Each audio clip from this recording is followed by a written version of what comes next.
Hello and welcome to Jazz Guitar Chord Melody, Part 33.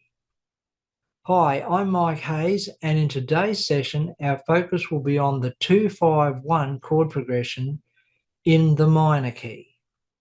And you'll find these types of chord progressions in lots of jazz tunes.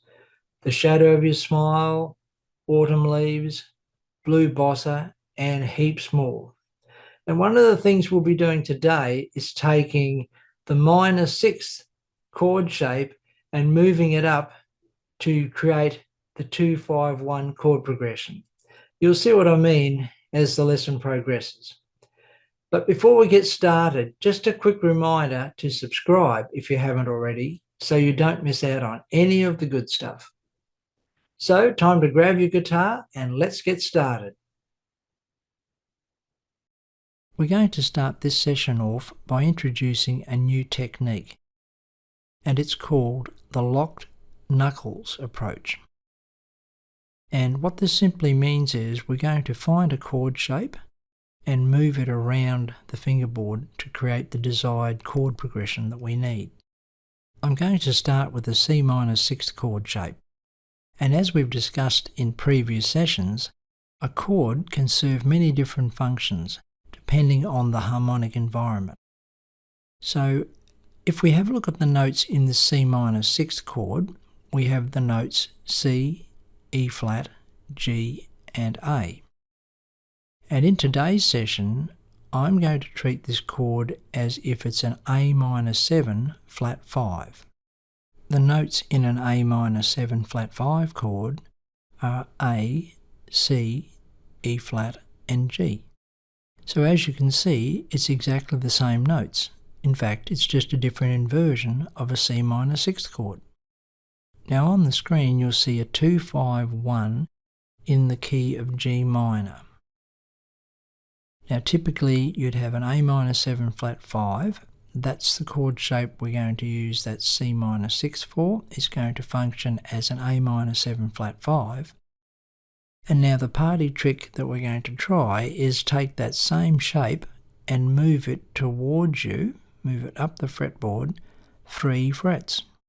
And if we move that shape up 3 frets, we'll produce the sound of a D7 flat 9 flat 13 chord. So we're holding the exact same shape, but we're just going to move it up 3 frets. And then if we move that same shape up another 4 frets, still moving it towards you, we'll produce the sound of a G minor 6 chord. And this type of 2-5-1 ending in a minor 6th chord is typical of gypsy jazz type music. Okay, let's try it out. There'll be 4 counts in, and I'll be playing the progression through 8 times.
Okay, let's do exactly the same thing, only this time we're going to start on a different A minor 7 flat 5, move it up 3 frets, and then move that same shape up another 4 frets, and that will give us our 2-5-1 in the minor key. Here goes.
Okay, I'm sure you're getting the idea by now.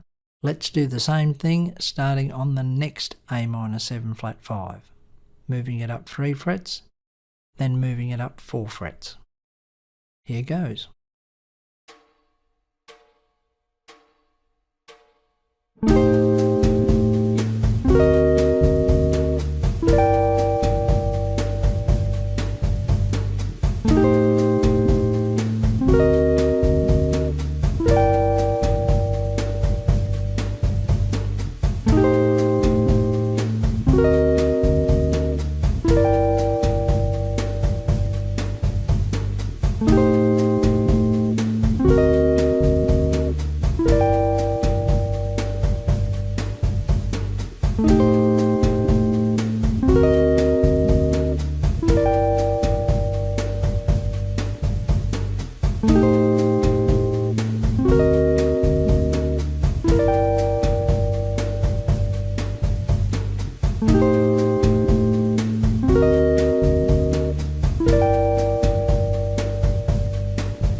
Right, then we've got one more 2-5-1 to go, and some of these chord shapes in this progression, the way we're playing it with the locked knuckles approach, really wouldn't be practical to play where we're starting on the fretboard.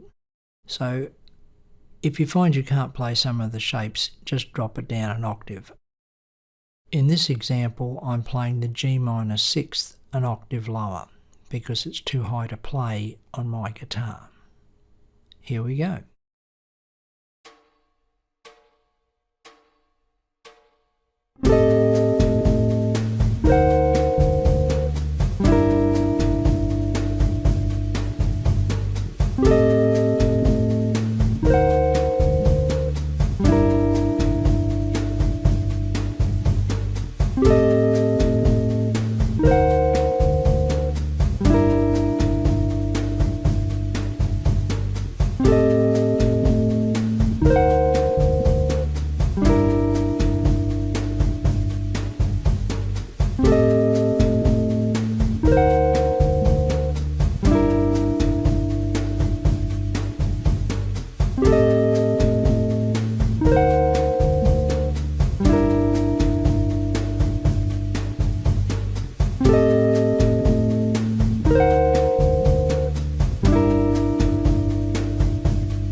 And now here's another example where I'm using the lock knuckles approach for the first two chords and then finishing on a lower G minor 6th, and then I'm alternating it with the lock knuckles approach for the whole progression, where I'm keeping the same shape, moving it up 3 frets, then moving it up 4 frets.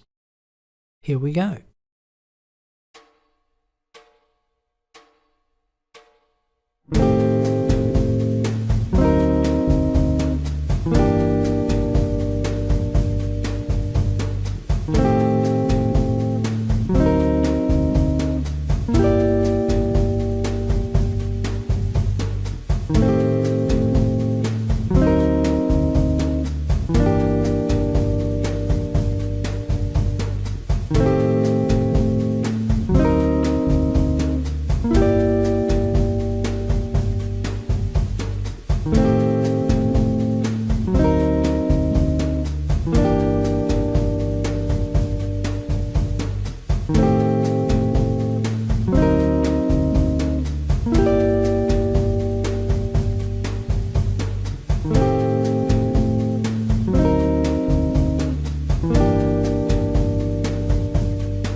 let's take this concept across to the first 8 bars of Autumn Leaves.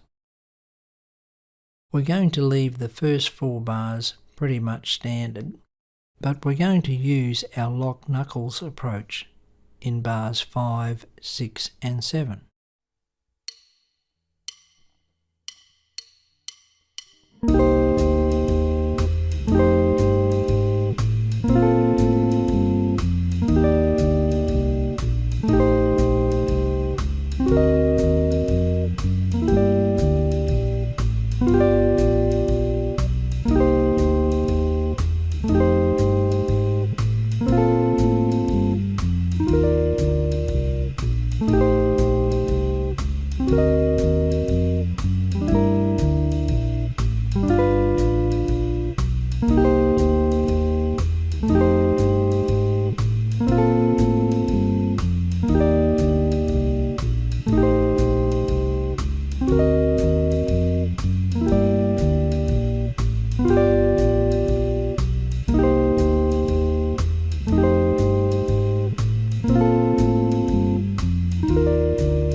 Okay, I hope you found that helpful. Don't forget, if you have any questions or comments, to leave them in the comments section below the video. And as always, I look forward to catching up with you again next time. Bye for now.